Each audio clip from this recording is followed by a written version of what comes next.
Hello, and welcome to the podcast, An Intelligent Look at Terrorism. I'm your host, Phil Gurski, President and CEO of Borealis Threat and Risk Consulting in Ottawa, Canada.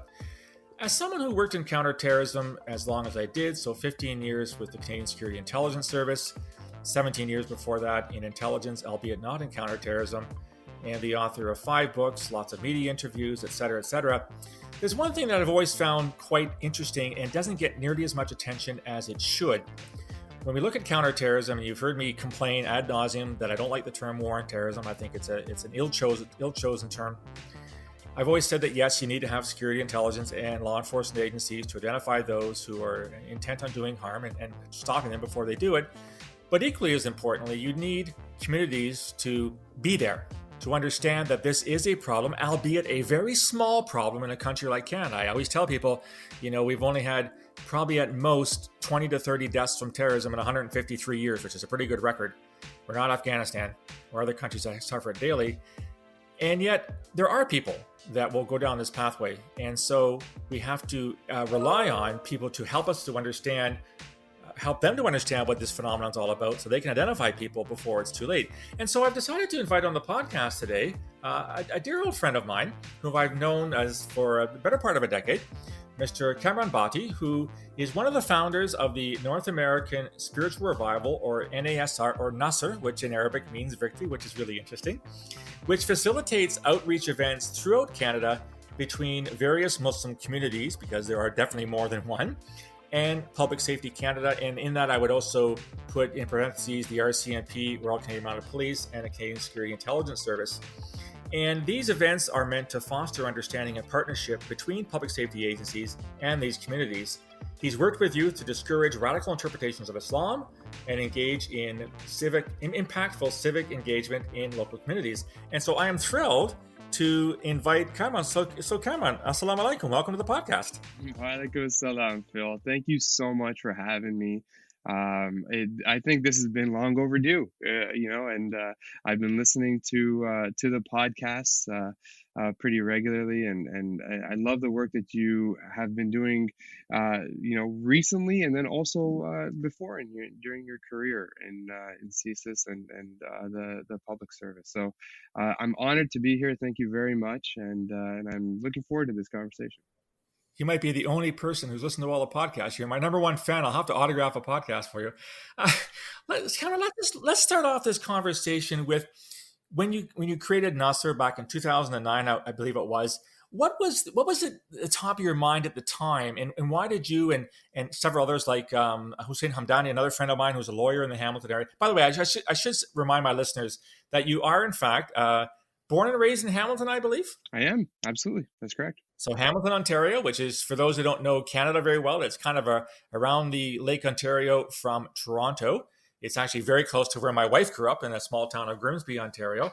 And so you are a true red-blooded Canadian who is from that area. So what was it that was going through your mind and the minds of your colleagues when you decided that Nasr, this outreach organization, was needed back in the late 2000s? That's a great question, Phil. One of the things that we saw, several of us, these born and raised in Canada, Muslim youth, were saying, one of the things that we really need to start cultivating is this notion or this idea of what it means to be a Canadian Muslim. Does that mean that we're going to play hockey in shalwar kameez? Does that mean that our new food is going to become some variation of Tim Hortons, the bakery goods? We didn't know what that meant, but we knew that it was important because the Muslim communities, as you mentioned, come from so many different parts of the world, and while for us young people, we can identify a little bit with those countries, our rooting and our grounding is here in Canada. And so we needed to cultivate that. And that's what we wanted to start to do. And that was the real genesis behind the creation of Nasr. So that meant that we were going to look at things like civic engagement. We were going to look at things like the arts. We were going to look at things like, athletics, sports, just having this holistic view of what we considered to be the spirit of Canada. And that's what the spiritual revival meant. So it was this mixture of the Muslim spirit and also the Canadian spirit. And we wanted to meld those two together and start building and cultivating that culture and what it looked like and what it meant. This is an unfair question, but I mean, you're the son of Pakistani immigrants to Canada. You mentioned the fact that there are Muslim communities across the country. I don't. Yeah, I'm not saying you're an expert on immigration or knowledgeable about the multifarious communities in Canada. Myself being, third generation Eastern European immigrant to Canada, do you think there were particular issues within those various Muslim communities that were not being addressed from an immigration perspective that perhaps other communities had, maybe this is a bad term, moved on or adjusted in a better way? Or am I being unfair here when I ask that kind of question? I don't think so. I think it is a loaded question.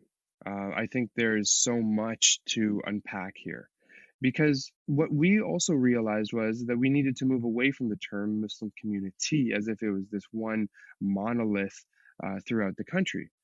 But the reality is that the lived experience of somebody from Bosnia, a Bosnian Muslim, was going to be starkly different than the lived experience of a Muslim from Indonesia or from Central Africa. Clearly, right. And we saw that when you bring all these communities together, all of a sudden we had this really rich exchange of ideas, this rich exchange of culture, but there was also a tremendous amount of trauma in some of these communities. So you mentioned Afghanistan. When you speak to somebody from Afghanistan, especially an elder who might now be in Canada, they can tell you about the various wars. It wasn't just one war, the various wars that happened throughout that country. And then you can talk to somebody from Lahore, Pakistan, or which is not too far away from Afghanistan, and they lived a great life.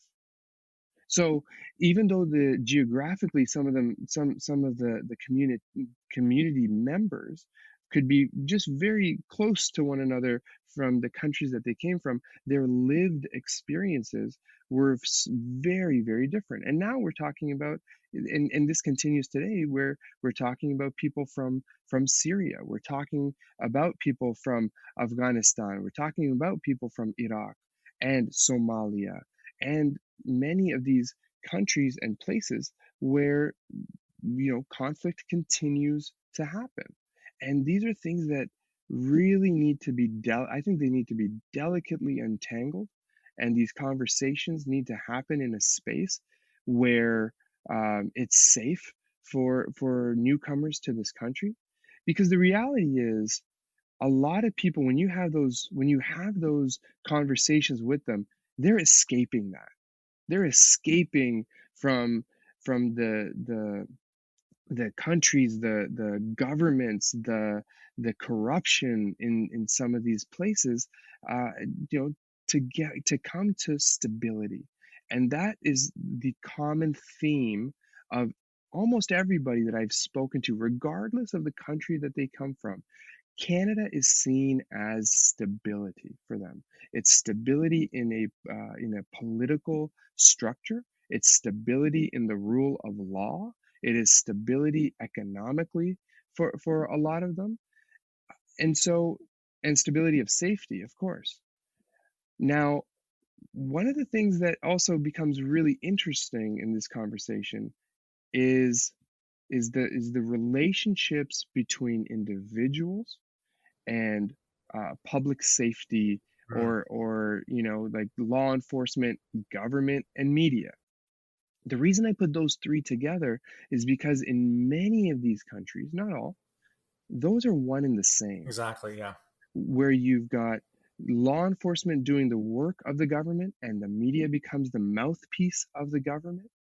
And so untangling that for newcomers to this country might not be something that's intuitive. Like you wouldn't intuitively say, oh yeah, this individual who's in front of me knows that these are three separate entities in this country. There's freedom of expression. But something as simple as that is something that I think we need to work a little bit more on in terms of expressing that Canadian culture that we were talking about with Nasser and with newcomers particularly.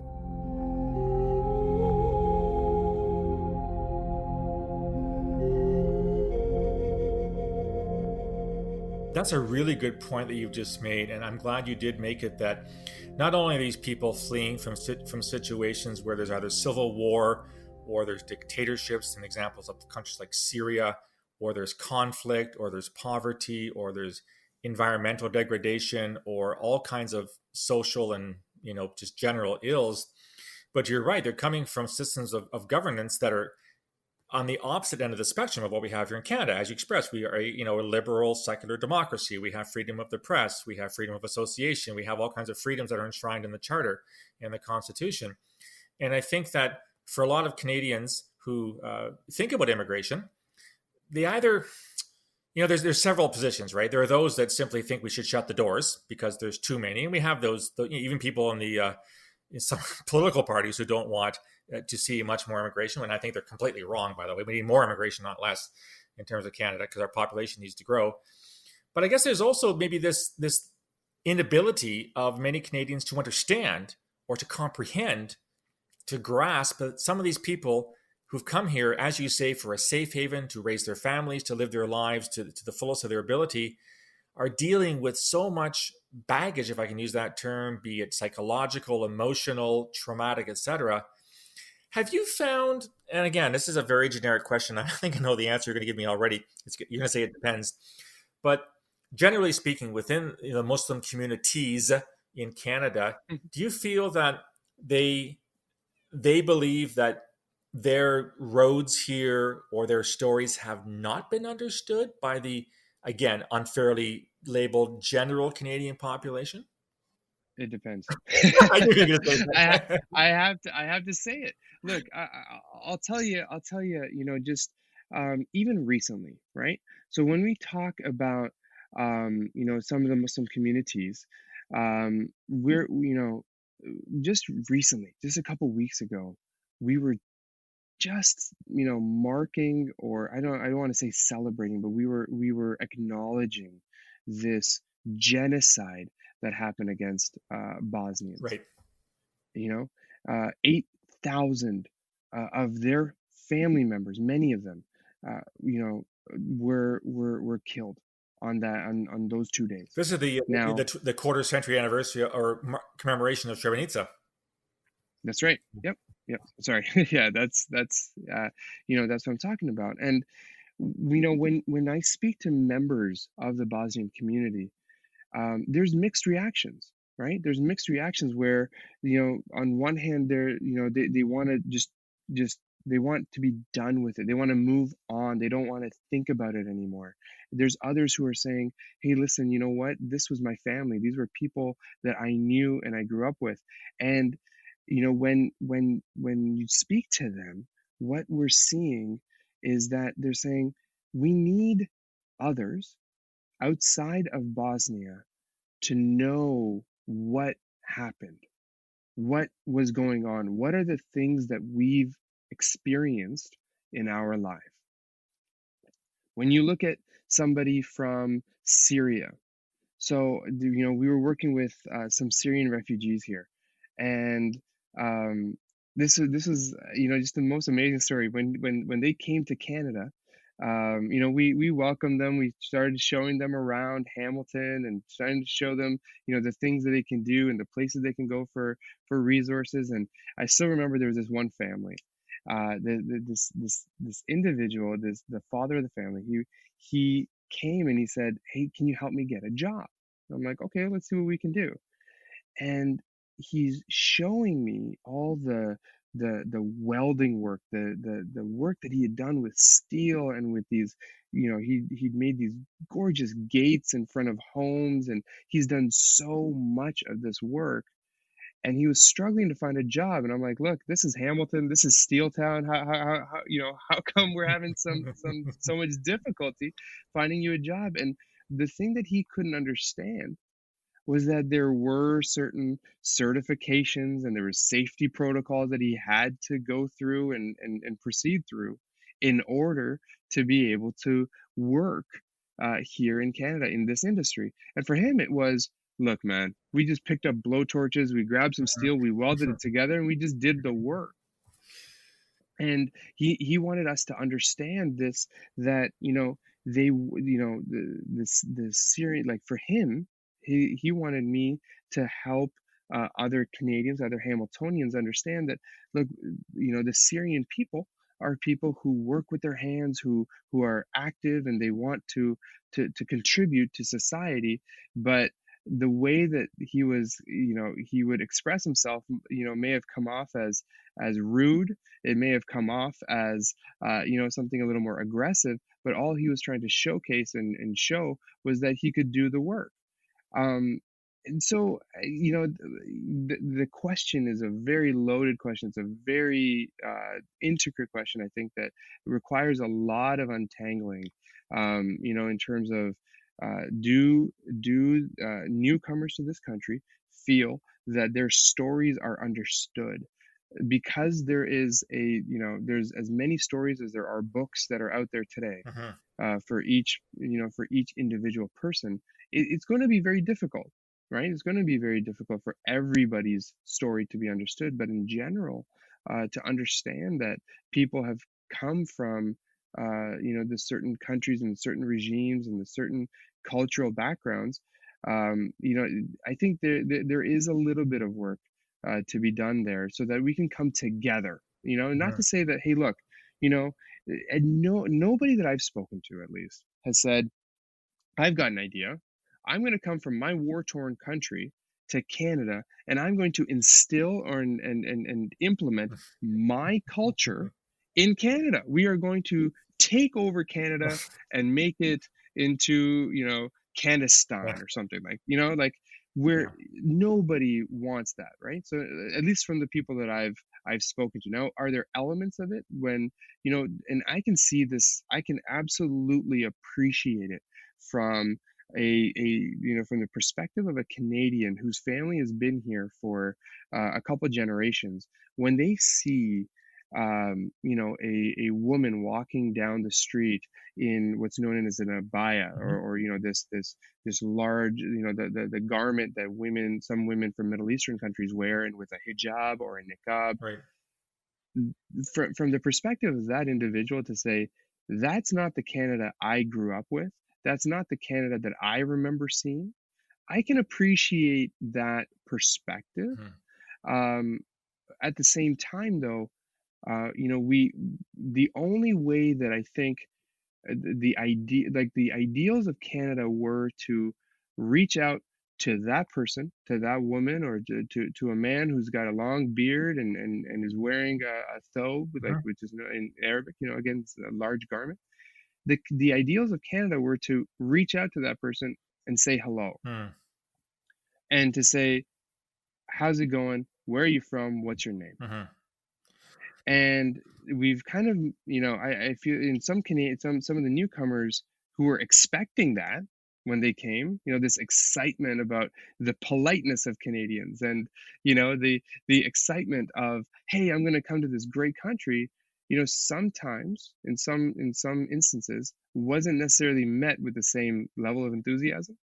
And it becomes, a bit confusing, let's say, for newcomers. Well, and of course, then you have the ridiculous statements by the Quebec government banning face coverings, which raises the interesting question about why we're wearing masks during COVID, because those are face coverings in my dictionary definition. But you talk about immigrant stories, Kamran, and I mean, I think every generation or every wave of immigration will face the same thing. I can imagine my own grandparents emigrating from Western Ukraine, Eastern Poland around the time of the First World War probably faced the same kinds of discrimination in cases. I know my own father was refused a job because of his last name, and just post World War II in Montreal, of all places. So, you know, it is a shame, I think, that some people in this country, as I said earlier, see immigration as a threat versus an opportunity, which is exactly what it is. And yeah, difference is sometimes hard. It's sometimes not easy to adjust to somebody wearing an abaya or a niqab walking down the streets of Ottawa or Hamilton or whatever, St. Catharines. I think we're struck by that, and it strikes us as not just odd and something we have no experience with, but for some people it strikes them as wrong. But I can't agree with you more that the way to deal with it is not to say take that off or create some kind of a bylaw saying you can't do that. The way to do that is to engage in conversation.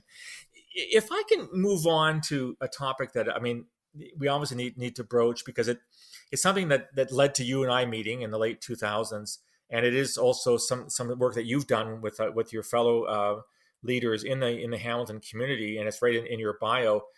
This notion of outreach within communities as a way to identify or see people who perhaps are embracing ideas that are going to send them down the wrong pathway, which could end up bad for them and bad for other people. In other words, what I'm talking about is, extremist interpretations of a particular faith. And as I wrote in my last book, When Religion Kills, this is not, something only that happens within Islam. It happens within Christianity and Hinduism and Judaism and Sikhism and all kinds, even Buddhism, which should be an oxymoron. There shouldn't be such thing as a Buddhist terrorist, but there is. Can you sort of walk us through some of the work that you did and how you were able to broach this very delicate subject about young people and people who are not so young, who were quite overtly saying or doing things which was illustrative or indicative of them going down this dangerous road? Sure. With So this topic, we need to go backwards quite a bit. We need to go backwards to, I think, a turning point. There's turning points that happen throughout history, and I think one of the major turning points, particularly here in North America, was, of course, 9/11. Mm-hmm. Not to say terrorism started on 9/11, not to say terrorism ended on 9/11, but 9/11 was a, just this moment for the various Muslim communities. Now, remember, what we mean by this is the Canadian-born Muslims like myself, the newcomer Muslims like my parents, our other community members.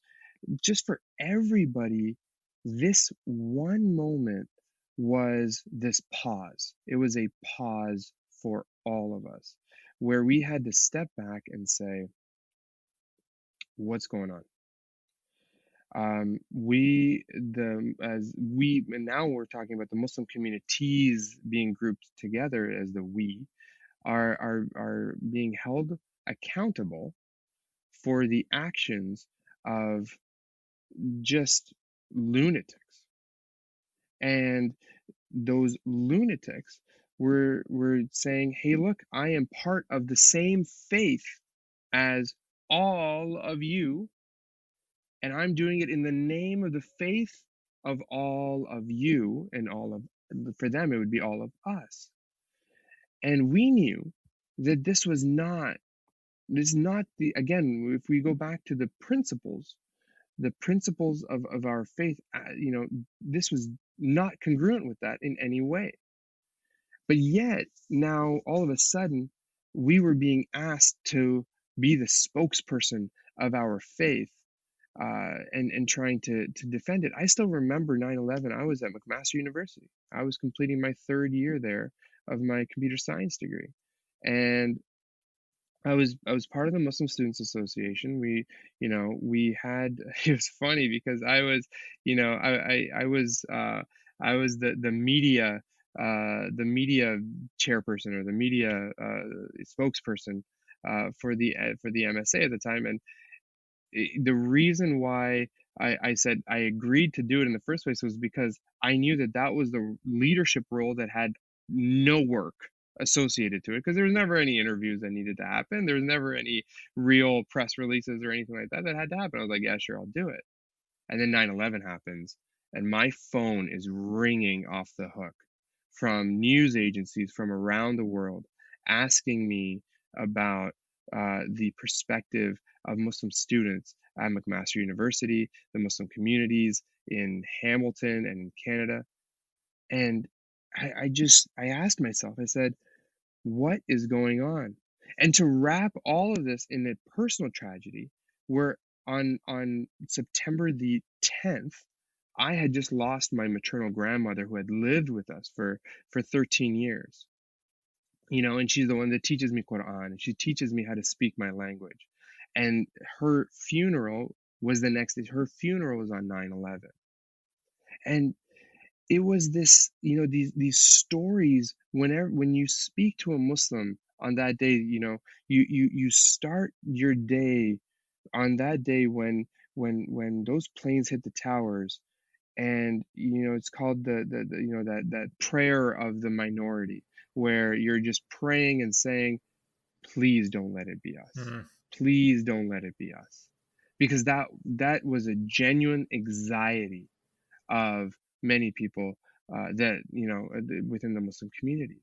So the reason I want to go back to this is because now what happens is that over the next few years after 9/11, we hammer through in Canada. All of a sudden, there's legislation that's getting hammered through, North America. In the United States, there was, and then up here in Canada, we had our Anti-Terrorism Act that Yep. was, pushed through in a matter of months. And if there's anything I know about government, is that they never move quickly.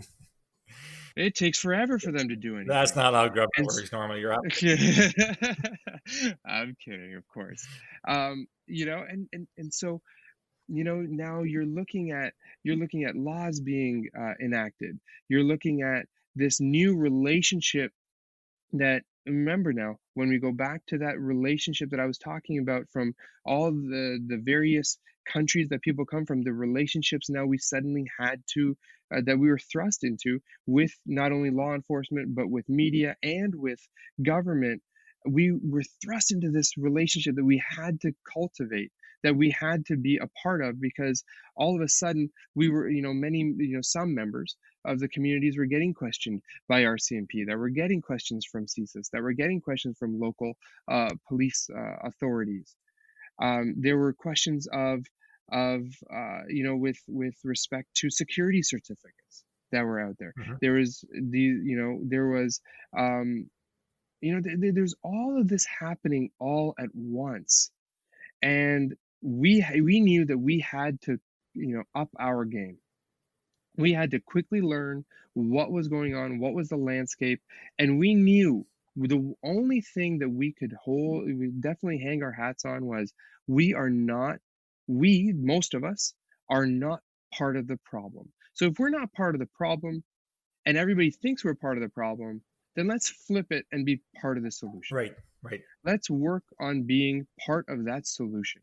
And we had organizations, thankfully, like Nasser, that we started up. We needed to learn the laws. We needed to learn what the Anti-Terrorism Act meant. We needed to learn what C-36 was. Mm-hmm. We needed to learn about Project Thread. We needed to learn about what the Anti-Terrorism Act meant. What kind of powers was the government given? Who could label an organization a terrorist organization?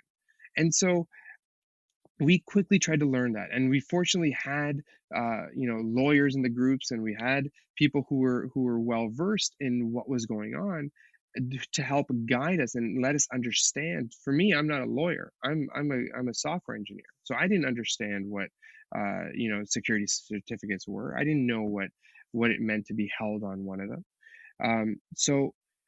And I didn't know what it meant to have good, strong relationships with law enforcement, with public safety agencies, with the government. And so this new learning experience. We have this.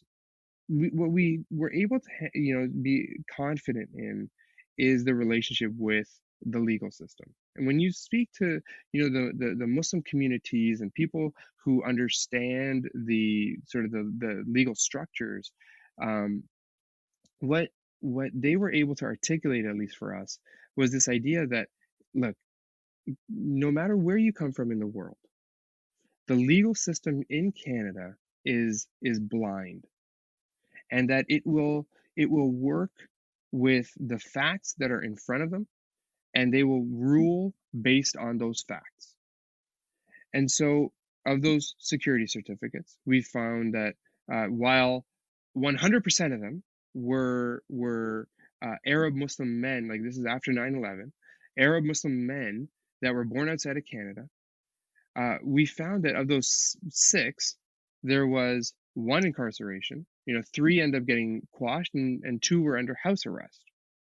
So the legal system was the sort of that vehicle that we were able to say, okay, you know what, that we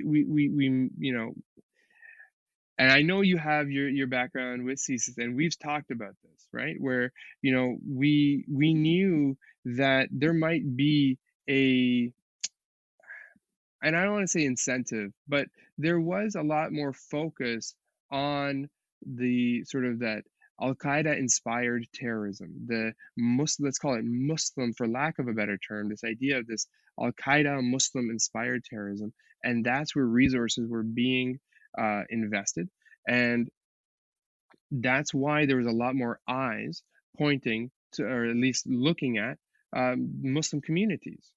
And so because of that, there's a lot more interaction with law enforcement agencies for members of the Muslim communities. So could we trust CSIS necessarily? Well, from the layman who's on the ground, who's heard these stories from foreign countries and the relationships, we'd say, okay, well, this tastes a little bit familiar, right? This smells a little bit familiar to us. RCMP, again, police services, that and the example that I give is the Arab Spring. How did the Arab Spring start? Well, it was a police officer that was trying to confiscate a cart, from an individual who goes now, that same person in Tunisia marches into a police station now after his cart was confiscated, and he lights himself on fire out of frustration of the corruption with police services. And that was the genesis of the Arab Spring. Mm-hmm. So RCMP, again, it's hold on a sec, this is another arm of that same government. But now, with the legal side of things, with courtrooms, that was, this sort of some taste of justice, or this taste of normalcy, let's call it. So now you move on and you look at the Maher Arar situation. In September 2002, he's detained in New York, and he's deported to Syria, jailed for over a year. Over a year, he was jailed and tortured. But when we come back to Canada, as horrible and horrific as that event was, it was seen by the government and this public inquiry to have been unjust, and there were remedies to that. Now, I know that when we talk about Omar Khadr, that's that's me lighting a match. That's just in a powder keg here.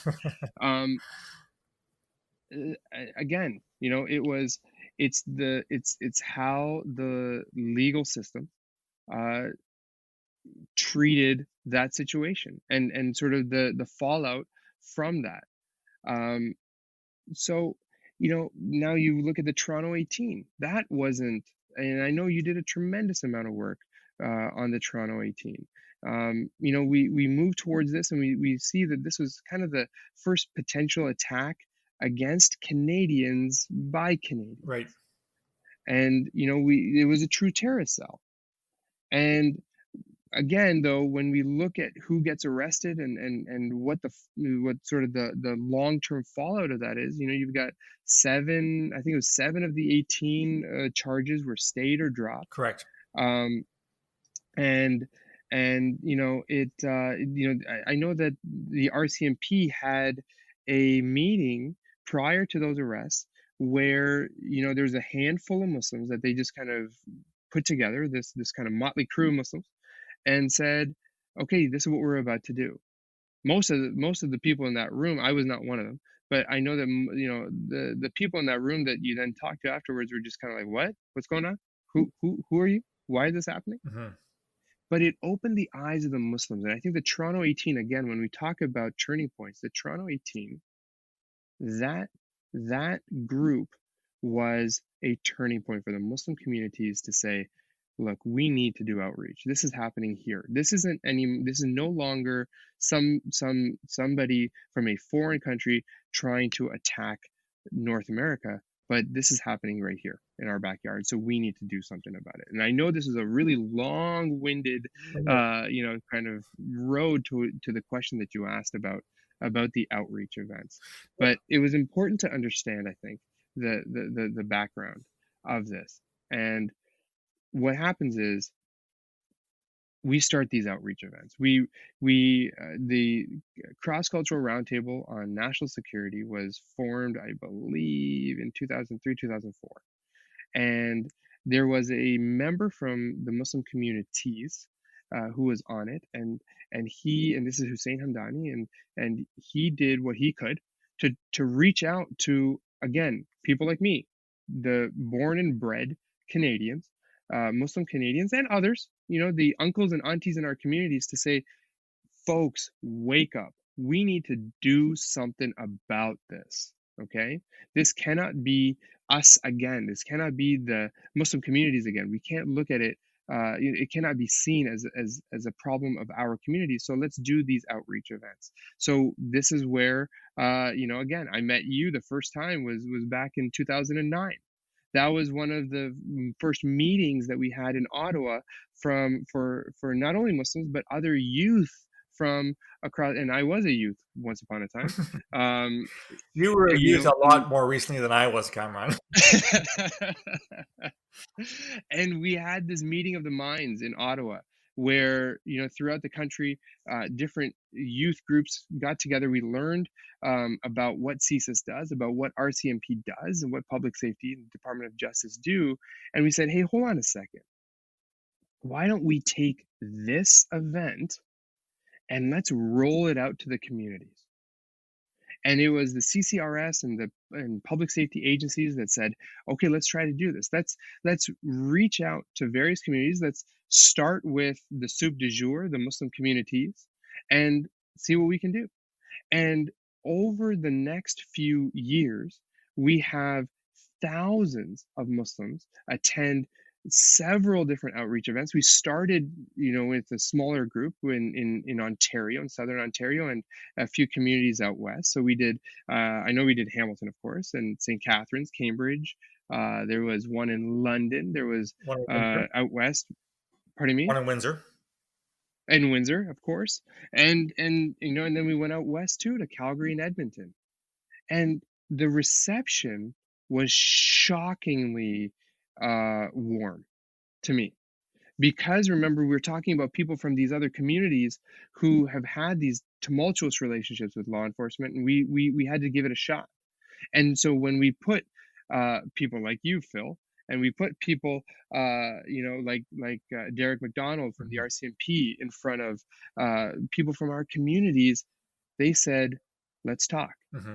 We have grievances. We have things that we need to get off our chest about how we are perceived. We have things that we needed to get off our chest about how we're being treated. And we hope that you can do something about it. Mm-hmm. Because we also want to learn from your side why why you take the actions that you do.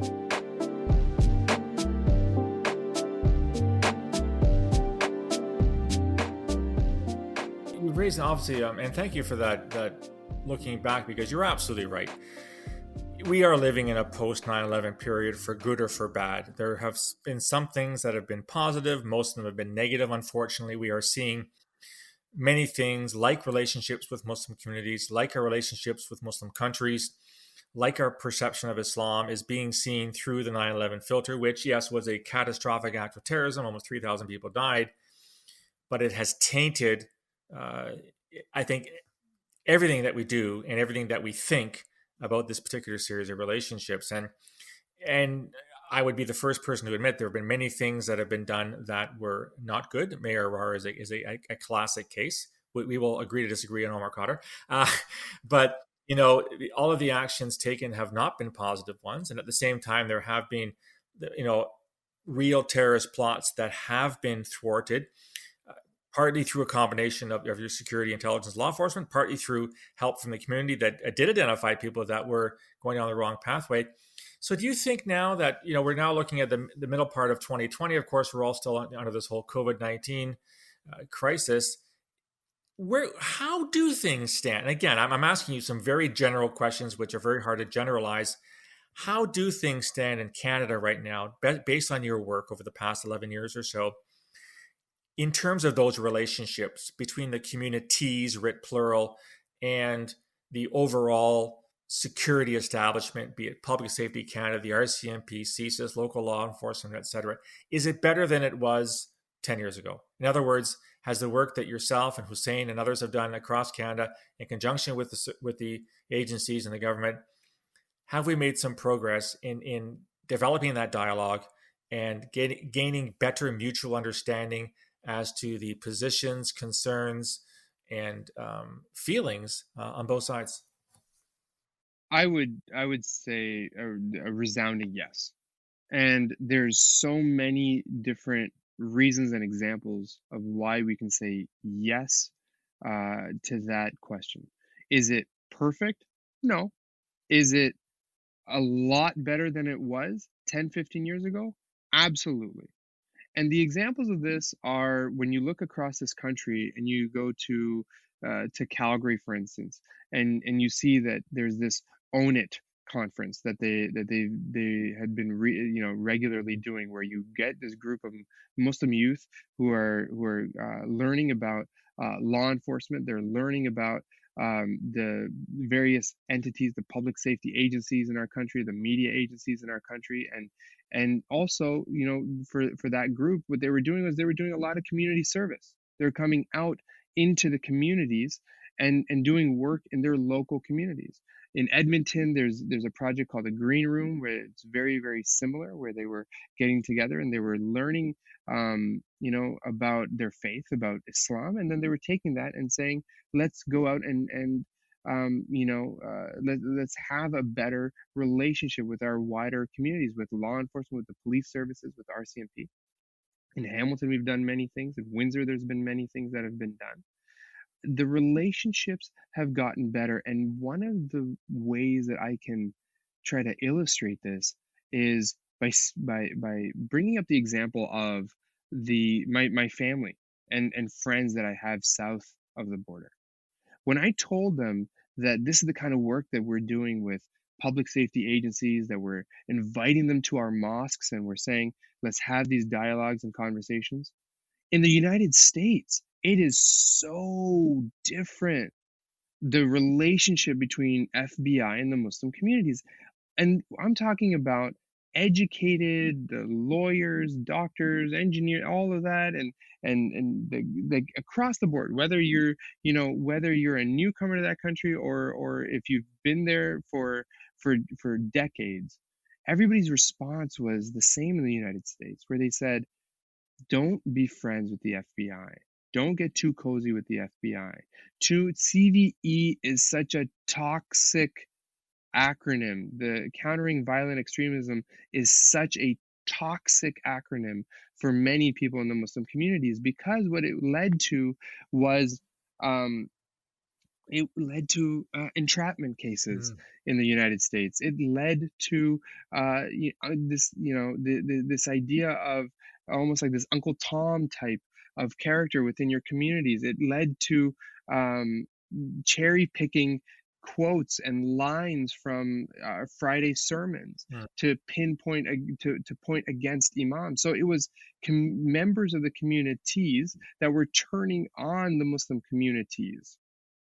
And so when you look at Canada and you contrast what's happening just south of the border to what was happening here in Canada, like I said, the public safety agencies were being welcomed into mosques. The conversations were taking a much different uh, uh, direction in terms of how the public safety agencies and law enforcement was being viewed. It was these opportunities that we could have these conversations and hopefully see some change and see what happens from there. Now, from these outreach events, one of the great things that happened was we had youth summits. This is unheard of anywhere else in the world, where we had these youth summits where public safety agencies and I was proud to be part of this, where we said we're going to lock the doors. Media wanted to be there. We said no media allowed. We want to have a safe space where young people can have these dialogues and these conversations with members of public safety agencies, CSIS and RCMP, and talk to them about what our potential solutions, or at least things that we can do collectively as communities to try to tackle this. I still remember there was a young girl. We did one of these outreach events, and she was asked there was a group project, like, what can we do to try to stop these young people from going online, watching these videos, being influenced and encouraged by these videos. And what her answer was is she said, you know how you have those ads on YouTube that you have to sit through before you click onto the video that you're going to. She said, well, why don't we try to produce videos that will counter the message that they're about to see? What a great idea. And it was just a phenomenal idea. It was a simple idea. It was a phenomenal idea, but it was coming from a young person from one of these outreach events, one of these youth outreach events. And, this is what differentiates, I believe, Canada and the approach that we're taking towards terrorism to many, if not every other country around the world. So, yes, I would say that the relationship has certainly gotten better. What we're seeing now is that we're seeing a shift in terms of career choices. There are more young. I can speak at least to the communities that I've interacted with, young Muslims who are saying, yeah, you know what, I do want a career in RCMP. CSIS still, we're still working on that relationship a little. We're massaging it. It's getting better. But RCMP for sure, we're doing, we're saying, yeah, we want to have a better relationship and we want to start doing this kind of work. I remember a young kid in Hamilton. We did an outreach event which was known as like this RCMP Junior Academy. Yes, So it was it was the first in Ontario. And what happened was this kid came to me and he said, my parents don't want me to come here. And I said, well, why not? They told me that I'm going to get fingerprinted. I'm going to be followed by the police services. I'm going to be monitored. And, they're telling me not to come. And I went to the parents and I said, you guys know me. You guys trust me. Let's please just do me a favor. Just trust me that this is going to be something that your son is going to learn from, and he will not be fingerprinted. He's not going to be followed for the rest of his life. Just trust me. On my word, they trusted. They trusted this event, and they let that young boy go. He goes to this RCMP Junior Academy. He gets to sift through evidence. He got to do these drills with a drill sergeant. He got to see an RCMP horse. And at the end of it, and I kid you not, and the reason I tell you the story is because it touched me and it really affected me, where that kid came up to me and said, remember how my parents didn't want me to come to this event? Well, I can tell you right now that after having gone through this is the kind of career I want to have when I grow up. What a great story. And just just the shift in mindset from having that interaction and having that conversation, you know, and he went back to his parents and he said, this is what I did, this is what I want to do. And last I checked in, it's been a couple of years, but he was still working towards becoming an RCMP officer. Wow. That, These are those moments. Sorry, go ahead. it's a tremendous story, especially in a time where, it's not rocket science and it's not a state secret to know that the RCMP is going through a rather difficult time right now. There's all kinds of accusations, some of which are undoubtedly true, some of which may not be quite as true. You paint a really good picture, Kamran, I think, of the relationship within the Canadian Muslim communities, writ plural, and the variety of security intelligence / law enforcement agencies. And that, in fact, is a very, very good sign. And I would concur with you that it was because both sides were open to this possibility and dialogue. You also mentioned this notion that there was always this fear of the, if they get too close, that there's entrapment, and there have been many cases of alleged or real entrapment in the United States when it comes to arrests of U.S. Muslims for planning acts of terrorism. We, of course, had our own entrapment case here in British Columbia back in 2013. There was a young Muslim couple, John Nuttall and Amanda Karoti. They were converts to Islam, former drug addicts, who ended up planning an act of terrorism to occur on July 1st, on Canada Day, on the grounds of the Victoria legislature, provincial legislature. They were found guilty by jury, and the judge ended up reversing that and threw it out in terms of entrapment. When those cases come to light, and the official verdict, which I humbly disagree with, but anyway, it's on the books, of entrapment, is that sort of one step forward, two steps back when those things make the news? That's a good question. So one of the things that came out of our work with various organizations across the country, with the work that we did with Public Safety Canada, was that we were within Nusser, we were invited to sit down, face to face with researchers. We were invited to conferences. We were able to learn sort of the academic side of it a little bit. We were able to learn, of course, the law enforcement side of it. And what we sat back, I still remember, several of us, as part of Nusser and other organizations, we said, if we look at the different types of people that go down this path of violent radicalization, we kind of grouped them into 4 different groups. Of course, there's no academic research to this. There's no peer-reviewed papers, but to us, we kind of grouped them into 4 different groups at the time, where you had kind of the Zihaf Bibos, the mental health issues, where certain people had these mental health issues. We had individuals who had this counterculture kind of angst to them, and they just wanted to, they might have been anarchists, they might have been, just they were part of gangs, perhaps. They had violent backgrounds, and they found this term jihad, and they found this term Islam, and that they could use that as an outlet. And I put Nuttall and Korty into this group, that they had this background. They were going to do something violent. They were going to be part of crime. They were going to do something. Then you look at the religious zealots.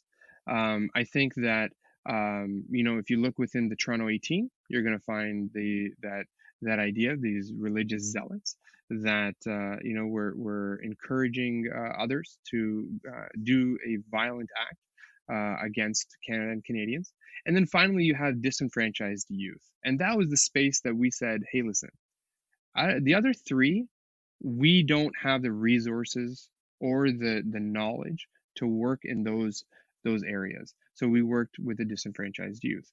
The reason I'm talking about this is because when we look at the Nuttall and Korty case, again, remember, I went back to this idea that there was justice in the courts systems. Do I believe, and this is this is me personally speaking as Kamran, do I believe that they would have committed an act of violent terrorism, violent extremism? I believe that they would have. I believe that they would have. They were planning it, of course. The courts felt that they had a little bit too much encouragement, Mm-hmm. and I would also kind of agree with that also, Mm-hmm. to say, it's like me lighting that match, Right. right? Right. That powder keg is sitting there. Can it blow up? Absolutely. But when I light that match, I know it's going to. Right. Mm-hmm.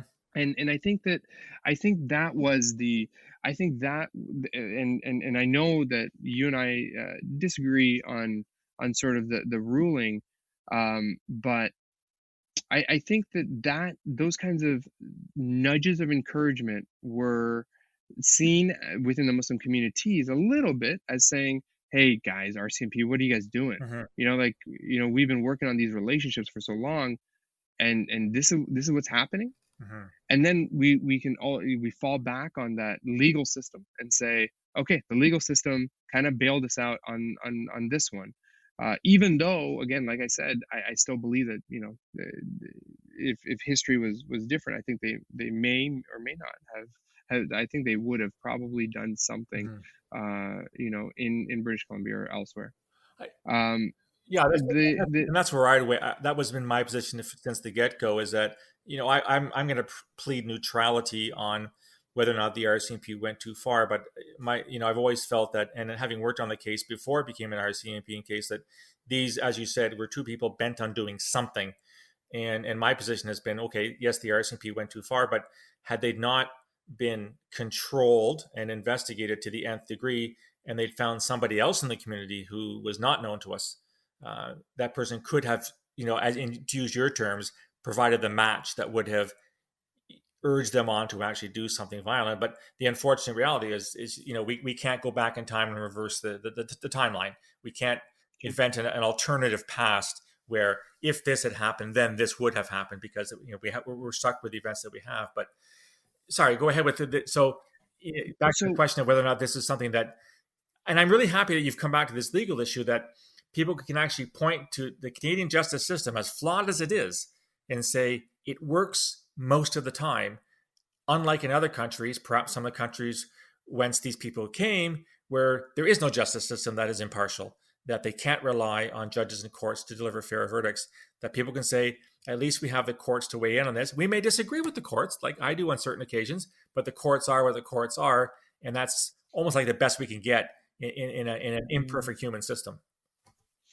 Yeah, absolutely. And then to go back and just to touch on the question about, was it two steps back? It wasn't two steps back. And the reason for that was the effort that the RCMP was doing in various local communities. On as perhaps your listeners know, in Ontario and Quebec, we have provincial polices. Mm-hmm. Out west, the quote unquote provincial police is the RCMP. Mm-hmm. And one of the things that the RCMP, and I know I can definitely speak for Edmonton and Calgary, where in those communities, the Muslim communities knew their local RCMP officers. Why? Because they had dinners with them. They'd played soccer with them. They had these outreach events that were happening out west. They were happening here in Ontario also. So when you see an event like this, as as hurtful as it was to see that it was a member of the RCMP and it was officers within the RCMP that were seen as having this big brother operation, the relationship that you have with the Derricks and with various officers that you've met, played soccer with, had dinner with, that relationship spoke volumes. Mm-hmm. And it spoke louder volumes than a single individual who you had never met, one single officer, a couple officers in British Columbia. And so it was still seen as, shucks, that sucks. It sucks that happened, but I know the RCMP relationship. We have a good RCMP relationship with our local RCMP. Again, and I'll go back to CSIS though. CSIS, it wasn't that great, Uh-huh. and it was still, it wasn't. It's better than it was before, but I can still talk about individuals who are sitting in Windsor, Uh-huh. who have been told, listen, if you don't give me some information, if you don't answer my questions, I will make sure that you won't cross the border, or you'll have a tough time crossing the border. And as much as that is, again, that's only an individual situation. There's one person perhaps, or one case, one officer, that that leaves an impact, and it leaves that mark. And do you remember the very first outreach event that we did, where we had those four corners where we invited CSIS and RCMP and Department of Justice and Public Yep. Safety, and there were these four corners. What we would do is we would take all the people who were registered to attend the event, and we divided them into four groups, and we moved them from station to station to station to station. The very first event that we did like this, I still remember it, where we were proud of it, we were happy, we were taking pictures. But there was one group that said, no pictures of us, you know. And I'll use this as an example too of sort of the evolution of the relationship, where since that time, we can openly and clearly say that today CSIS has moved a long way from that, where we went from you can't take pictures of us to, hey, let me photobomb this picture, like, where they want to be part of those events, those smiles. They have done they've done a better job, I think, CSIS has, over the years, of being more engaged with communities, and less sort of it's become less, hey, you are a resource or an asset, to, hey, you're a member of the community, let's have a conversation. Yeah. And I want to ask you a question, Phil, because Go right ahead. what has your sort of trajectory been like, to when you look at how you felt about outreach, or how you felt about community work as a member of CSIS, to even today, like, how has that gone? How's your trajectory look? Well, first of all, thank you for asking me a question. I never get this in my podcast, so it's very welcome.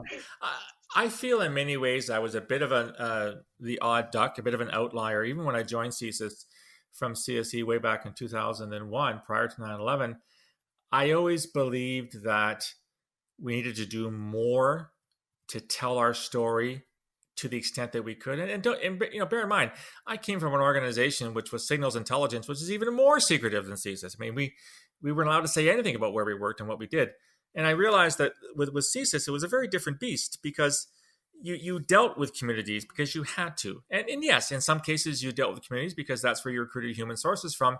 But I was always of the opinion that, yes, you would have to have human sources that you would deploy in ways that were very secretive, because you were trying to infiltrate very secretive cells or groups of individuals. But there's nothing better than having an entire community of sources that would be your eyes and ears, be your early warning signs. And this is why I believe I was very keen right from the get-go. I started doing outreach for CSIS probably back in about 2002. So shortly after I joined, mostly within a closed-ish circle. But then by the late 2000s, I'm meeting with people like yourself, with communities across Canada. I'm being invited to Muslim events and other events to sort of try to explain and get a conversation going. I think, and I would agree, the service has come a long way. I would agree it still has a long way to go, and I would certainly agree that there are some individuals who have engaged in activities and said things that were frankly stupid and not helpful to what we're trying to achieve. But every organization is going to have those types of things. I don't think that any security intelligence service can survive and do its job without doing outreach. I think it is primordial. It's a bit of a split personality in the sense that you're going to have these public events. You ask people for their opinion. You're going to engage in debate and conversation. And at the same time, you're going to be running operations that are supposed to be secret in nature. And I think people have a hard time maybe squaring that circle, where if you're going to be open, how can you be secret? So I do. That's why I call it a sort of a dual personality. It is the unfortunate reality of working in a security service that you're going to have those instances. But and then I just do an analogy here, Cameron. Out of all the information that I use to inform myself in my analysis on all things terrorism related, 95% of it was open source information. We had the luxury of having an incredible open source facility at CSIS. The men and women that worked in there were world class in terms of getting information. The 5% that was not open, of course, was derived from investigations or shared from allies, which helped to complete the picture. But so I would say that a lot of what a security service does is maybe not 95% open, 5% secret, maybe 50-50. But I don't think that any service that really wants to gain an understanding as to what's happening, and more importantly, stop bad things from happening, has any choice but to work with communities. And this is why I was very grateful for people like yourself and Hussein and others that I met across Canada who were at least open to a dialogue, and a dialogue under sometimes very difficult circumstances. These are not easy issues to broach. And there is a lot of baggage. There's a lot of history. There's a lot of misunderstanding. There are lots of things, as I said, that were done that perhaps weren't done in the best way. And you have to get over those. You have to talk about those elephants in the room before you can actually talk about things that are of mutual interest. So I been retired now for a little more than 5 years. Obviously, I do a lot of media. I do these podcasts and blogs, and I've written 5 books on the topic. To me, we can't move forward without this conversation. And I'm hopeful. And this is the last question I'll pose to you. Now that you're living in the United States temporarily, where do you see this going in terms of what you created in Hamilton in the late 2000s with Nasser and the types of events that you were part of? Is it sort of more of the same, stay the course, or do you see things changing? What's the immediate future hold for you and for community outreach, broadly speaking? Well, for me, I mean, like you said, I am temporarily in the United States. I've been coming back and forth. It's kind of a consulting gig out there that I've got, and like I said, I mean, that contrast between the United States and Canada, I think that gulf is getting wider and wider, and I certainly hope that our colleagues and our partners in law enforcement south of the border will also see the change and the kind of work that we've done here in Canada, and move towards something like that. One of the things that there's a couple things. So number one was, one of the things you once said, at one of these outreach events was, hey, look, an outreach event costs a couple $1,000s at most. An investigation costs a couple $1,000,000. Yeah. And so that work in communities and nipping it at the bud is far more important and far more, I would say, urgent than almost any other work that's being done in counterterrorism and in terms of this space of terrorism. It's like preventative medicine, right? If you take the steps now, rather than waiting before something becomes chronic or whatever, you not only you save money, but you save lives. Yeah, absolutely. It's like high blood pressure, right? Like they call it the silent killer, because you don't know and you don't have any, real symptoms until it's too late, kind of thing. Like like so the same thing. I think the same thing applies here with terrorism. Now, one of the things that that I think both you and I have done in terms of the work with public safety was write stories. Yeah. I know that one of the things that, like you were saying about open source, what we would do, which was extremely effective in these outreach events, was to, we would read these stories. It was a narrative of an individual, not specifically to one historic story, but a group, a collection of historic stories, and you bring it all together into one story that you read out, and the questions asked of the participants to say, hey, in this story, and we're going to go down this trajectory of this young person who's going to go down this path of violent extremism, who could have intervened and where could we have done this? And I've written a few of those stories now. I think there's 6 published stories of mine that are part of this package. Now, when we look at the landscape of what terrorism looks like today compared to what it was 15, 20 years ago, a lot has changed. Yes. I mean, we started talking, the conversation started with, hey, don't call it Muslim inspired terrorism. Don't call it Muslim terrorism. Call it Al Qaeda inspired terrorism, because that was the largest, sort of entity, let's call it, or the largest kind of spotlighted group in the world. But now you've got Boko Haram, Hmm. you've got ISIS, you've got uh, Tariq al-Insaf out in Pakistan. Like Somalia. there's so many different groups that are out there, and now you can also start looking at, well, what's going on with right-wing extremism? Exactly. What's going on with this notion of incel? And I know I've been following your work on this, and you've said, hey, look, not every act of violence can be terrorism, because, and this is where I think we need to move forward, is we need to revisit the definition of what we consider to be terrorism. So right now we're saying that the elements of terrorism will include a violent act against civilian populations or government committed by civilians, not by government. And then you wrap all of these things in this term called ideology. Hmm. And that always ends up becoming the sticking point for many people in the Muslim communities, and I'm sure in other communities also, to say, hey, hold on a second, and we can clearly talk about the United States with these mass shootings and school shootings, and hold on, that is a terrorist act. That is, like, even if you look at just a couple weeks ago, when you have an individual who's rushing the gates of Rito, Hmm. and is stopped, apprehended, but because there's no clear cut ideology, because he wasn't screaming Allahu Akbar, we can't necessarily call that an act of terrorism. But I am confident in the fact that had he been yelling Allahu Akbar, that in the same situation happened, we would be calling this an act Hmm. of terrorism. But we need to be able to define perhaps a little more broadly Hmm. what terrorism means.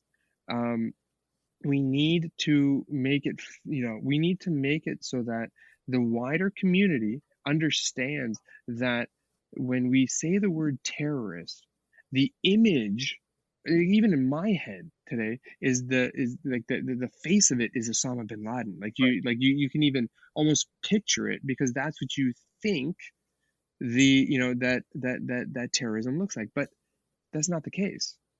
I mean, there are other people that come from various backgrounds, that come from various communities, who are committing acts of violence that may not make it to the front pages of the newspapers, or be the leading story on the evening news.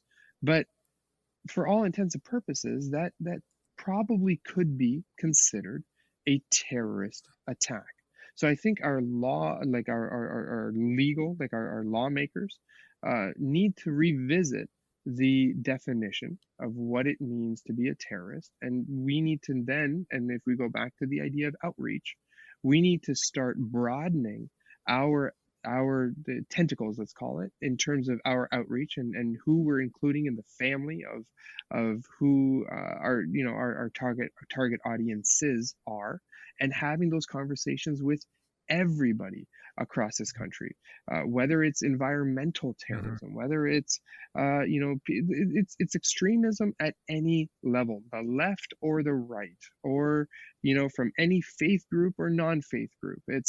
We need to be able to bring people closer to the middle, Hmm. away from the fringes, understand what it means to be Canadian, understand what it means to express your grievances in a healthy and productive manner. Look, we all have grievances. At no point are we going to dismiss the fact that there are injustices happening throughout the world, and we can see we can visually see it now in the United States as to all the protests and all the demonstrations that are happening, the systemic injustices that have been happening to the African American communities for so many years. At no point would we say that we're going to dismiss that. That happens.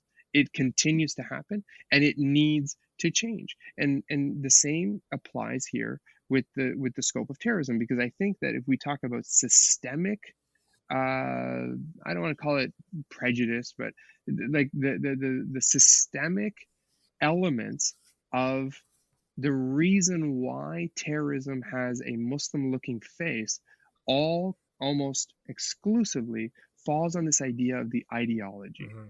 That a clear-cut ideology, a clearly packaged ideology, almost, it's easy to apply to members of the Muslim communities. It's not so easy to apply to a member of Incel. It's not so easy to apply to a member of the far right, for instance. And we need to move away from that. And I'm hopeful that, as time goes on and as we all evolve together throughout this journey to eradicate violent extremism from our country and throughout the world, that, while we may not agree on politics, we may not agree on policies, that at least we can come and sit face to face. We can have a coffee, we can have a conversation, we can have this banter where we disagree, but we continue to respect one another. And I can say that I've had conversations with people on all the ends of these spectrums. The religious the religious uncle or auntie in the community says, no, terrorism is not part of Islam. And I said, okay, well, you know what? It might not be part of the doctrine of Islam, but there's people who ascribe to this faith who are committing terrible acts. Mm-hmm. And I've also had those conversations with people who say, you're right, immigration is the reason why we have terrorism here. And it's like, hold on a sec, we're having some bad things happen by people who aren't immigrants. Mm-hmm. Right here in this country, and that we need to start having those kinds of conversations in a more open space, because you can see it in the United States where the community, because there's so much to unpack there, but that's a polarized community where you have a right and a left and a right and a, let's quote unquote call it wrong, that is just getting pushed apart. Mm-hmm. And here in Canada, I'm proud of the fact that we don't have that kind of a system where you only have two parties to choose from, that we have a plethora and a real cosmopolitan approach to how we approach everything, whether it's terrorism, whether it's healthcare, whether it's legal matters. We have a different approach. And we need to continue along this trajectory, I believe, in order for Canada to be that, that saying, like they have at Chapters, where the world needs more Canada. Yeah. And I agree with that wholeheartedly.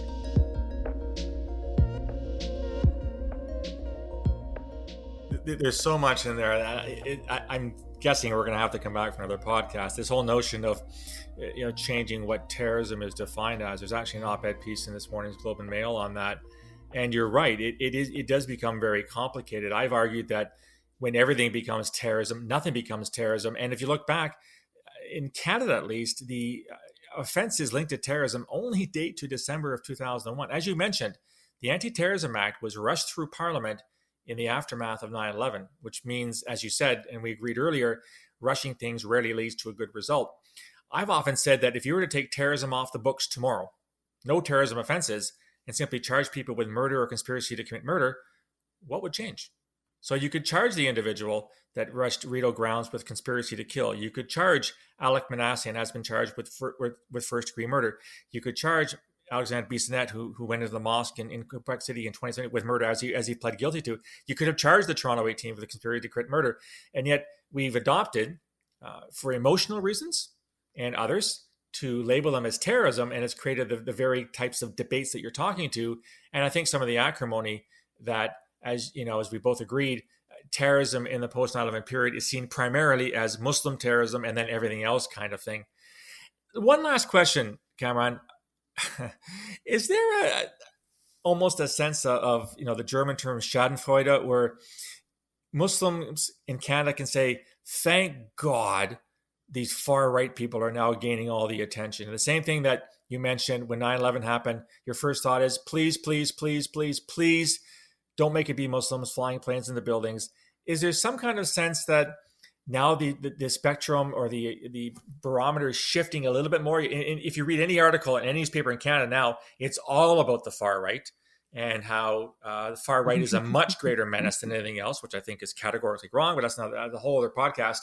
Is there maybe a sense of relief that some of the pressure is now taken off because of the rise of groups like La Meute in Quebec and the Proud Boys and the 3%ers and whatever this guy on Rideau Hall was, and the incels, whatever you want to call them? Is there a sense that, thank God, it's not Muslims doing it? So would I say that holistically the entire community is saying, yeah, I'm glad that it's whites? No, I don't think that. I don't think it's. I think there are people who are definitely saying, oh yeah, thank God it's not Muslims. But I think what it is, what the sort of the sentiment throughout people that I speak to, whether they're Muslim or not, is that it's kind of like it's about time. It's about time that we are looking at other entities, other potential communities, other people, or let's call it types of people, who are committing very similar acts of violent extremism, of, let's call it, terrorism, and that it's not only exclusively the Muslim communities. I remember having a conversation with one of the elders, and again, this is a newcomer to this country. In other words, like not born here, but had been here for many years. But he said to me, he said, Kamran, if you look at the countries that we all come from, it was terrorist acts, what we would today call terrorist acts, as to how we were colonized. It was what we would call today a terrorist act by the British or by a colonizing power, and they say, and he said to me, he said, I wonder how they would, like, by they, it means like, sort of the, let's call it, for lack of a better term, like white Canadians, how they would react to that kind of a comment, to, knowing our history and knowing our stories. And it struck me, I said, well, that's kind of true, the stories, again, when we go back to that idea of the stories of people who are from the Indian subcontinent who were ruled by the British, or people in Africa that were ruled by the French. This idea that, hey, what, this terrorism isn't, what we today consider to be terrorism is not something new to many people. The definition of it and the application of a definition is new. And I think the resounding kind of sentiment is, okay, you know what? There is an evolution to the definition. There is a colloquial or otherwise, that we are starting to look in different directions, and that it's not only exclusively Muslim. We had a tour as part of the CCRS. We had a tour of CSIS. And we had a great conversation with the leadership there. They showcased their first tweet that they had a few years ago. If we're speaking about outreach, hey, you know what? They're moving forward. This is great. Yeah, but that tweet took 6 months to approve, I bet. Again, and one of the questions that we asked was, okay, well, let's see. When you talk about, sort of, let's call it radical Islamist terrorism, the vast majority of those working on those portfolios the vast majority, like that was the largest portfolio that they had. But I'm asking that question of, do you have people on other portfolios of right-wing extremism? And they said, yes, absolutely, we do. And so that, when you take that kind of a message back to communities, it is reassuring. It's reassuring in the sense that, to the layman Muslim, to the layman person in the community, for them to know that, yeah, you know what, our law enforcement, our security agencies aren't perfect, but they are doing work that, at least for us, the ignorant to the to intelligence, to us who are ignorant to intelligence, would say is a logical next step, because we can see, like, to us, it's like, hold on, these guys are threats, they're killing people, that our security agencies are also moving in kind of that same direction, and it is reassuring. And I think that that's kind of more of the sentiment that we would have when we're talking about, hey, we're looking at other communities, not only the Muslim communities. Is it a relief? Absolutely. I mean, I think that we aren't going to have that kind of fear that we had after 9/11, of having hijabs pulled off of heads, and to have that threat that we are the other, that any brown person with a beard, whether it's Sikh or Muslim, or that was a threat, that after, again, I would go back to 2001, where days after 9/11, there were individuals here in Hamilton who went and with the intention of burning down the mosque. And it just so happened that people were leaving that mosque here in Hamilton Mountain for their evening prayers, and these guys ran away. And they went to a local Hindu temple, not knowing the difference between the two, and they burned the Hindu Samaj down. I think yeah, and I think I think as communities, I think we're moving and we're evolving, away from that. That we are learning the differences between individuals, that we are learning the differences between communities. It's not being welcomed by everybody, and we hope that we can work towards, again, like I said before, that respectful dialogue and that respectful exchanges, but that we can work towards a more holistic Canada. And I think this is part of it. The idea that we are, we're looking at, we're investigating, we're charging, or we are paying attention to other communities with respect to terrorism than only exclusively the Muslim community, which may have been the case 15 or 20 years ago. Security services may sometimes be accused of rather slow to evolve, but I can certainly tell you from my experience, as someone who started my career towards the tail end of the Cold War, although I didn't know it was the tail end of the Cold War back then, and when that magic moment happened in '89 with the fall of the wall, and I worked for an organization that was 95% dedicated to monitoring Soviet communications, for looking for the worst case scenario of ICBMs coming over the Arctic. We had to change on a dime because the requirement wasn't there anymore. I mean, we did the big boogeyman, which were the Ruskies and all their weapons, was no longer seen as the primary threat. So what do you do with all these people that have spent 20, 30, 35 years specializing in this particular form of intelligence? And so we had to essentially, turn the Titanic on a dime. And we did, I think, for the most part. But you've raised a lot of good points about this notion of terrorism. And I myself, despite the fact that I spent 15 years looking at Islamist extremism, or Al-Qaeda expired, or what do you want to call it, and I've written 5 books on it, I couldn't agree with you more that terrorism is terrorism, although there still is so much disagreement on what that term means. There's an academic in the Netherlands who wrote a paper years ago. He came up with 200 different definitions from around the world, from different legal codes and academic papers, about what terrorism stands for, which again has led me to maybe propose we just ditch the term entirely and just call it what it is, which is murder or conspiracy to murder. Kamran, this has been an absolutely wonderful exchange. I just want to say, first of all, thank you for being on the podcast, but I think more importantly, I want to thank you A, for your friendship over the years, and B, for everything you've done, not just in the Hamilton community, but across Canada, with your work with Nasser, with your work with the Cross-Cultural Roundtable on security, for putting yourself out there, because I can imagine this wasn't always the most comfortable thing to do. It took a bit of a risk to do this.